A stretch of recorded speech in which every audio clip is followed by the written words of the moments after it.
dito ha, ilang tao pa lang nakakarating dito. Secret. 38 million people. Secret place. 38 million. Oo. Ayan, lumalapit na tayo guys. Oh. Ay, palapit na tayo sa ano. Makakausap kaya natin Kuba dyan ngayon?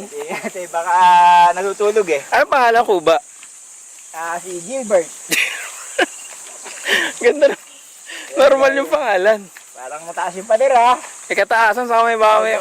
Matuklaw tayo dito na kung ano. Saan tayo makalapit ha, hindi namin pinapangako. Oo. Ay, hindi. Mataas nga ang pader. Natutulog si Gilbert eh.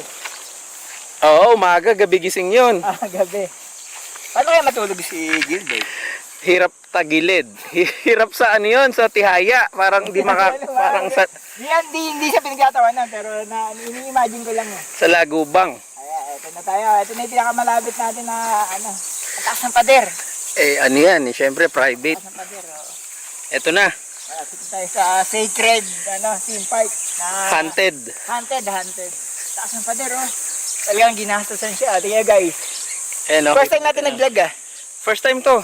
Ito magiging araw-araw na to. Nakikiuso lang naman tayo eh. Maganda pala mag-vlog. Vlogging. Ito theme park. Woo! First time oh. Ganda oh. Di ba lapit. masama ito? Dinodocu natin yung pag-aari ni Yaxel. Eh, nagtatago naman siya eh. Ayan oh. Wow! Mas maganda siguro sa loob niya, no?